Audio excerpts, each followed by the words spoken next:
An interesting date in history for a lot of reasons, for a lot of folks. Not necessarily major historical events, but it does seem to be a date that has significance for a lot of folks.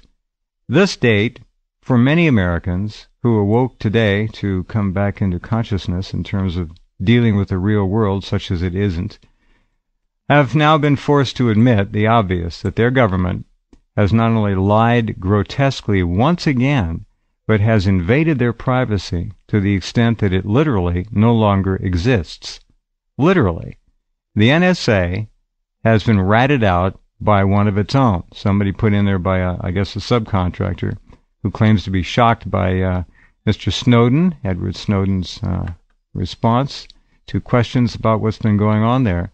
Nonetheless, we now know that we are being surveilled. Well, I can't imagine a populace being more surveilled, more intensely, more heavily than we are right now.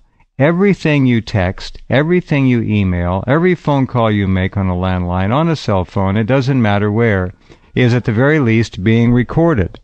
So we have big, big problems. Here to talk about that with us now for this next, almost 60 minutes is constitutional attorney Jonathan Emord, who will tell us about what they call data mining, and it almost sounds innocuous in a way. Data mining, no big deal.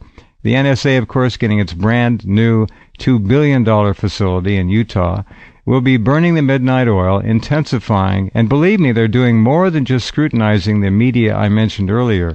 There is much more going on here. It is a really nightmarish, post-Orwellian situation that we are now faced with. Hello, Jonathan. Welcome back to the program. This is really grim news.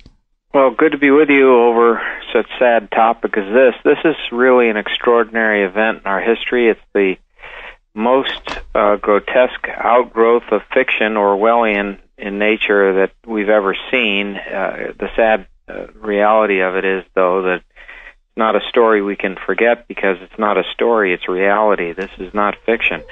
So you have the NSA dragnet, which is drawing in to its software millions of Americans' email and phone correspondence, and it's being drawn into one of the most secretive agencies in the world, the National Security Agency.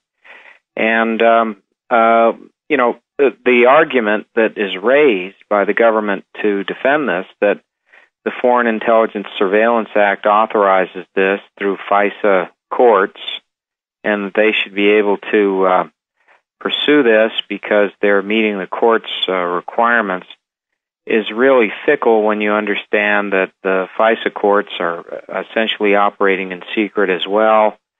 And when you create such enormous secrecy, and you have a unity in government purpose set forth by a statute that's part of the Patriot Act, you end up with really no independent check, and the abuses can continue. So while it may have been in its infancy a program that aimed at finding probable cause in a particular case, obviously when you're bringing into the dragnet millions of Americans, their email traffic and their phone records, there can be no probable cause there. You're just sweeping in mass quantities of information that can enable the government to establish, if it wishes, a detailed profile defining your every aspect of your life. Every aspect of your life, essentially, literally.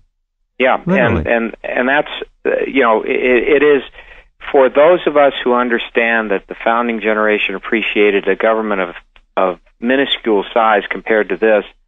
To be a great threat to civil liberty that constantly had to be checked by an aware populace, highly educated as to what the government was doing and capable of taking away power through the ballot.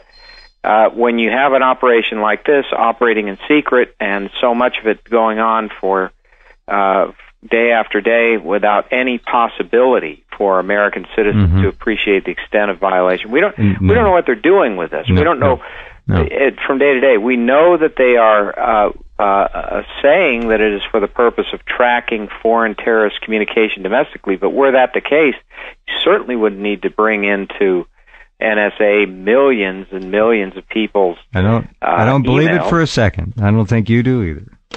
I don't. And the risk of this, of course, is if you create a repository like this, and you do have someone who wishes to create a dictatorship, and I think that, truth be told, Obama wouldn't mind, you end up with a circumstance that in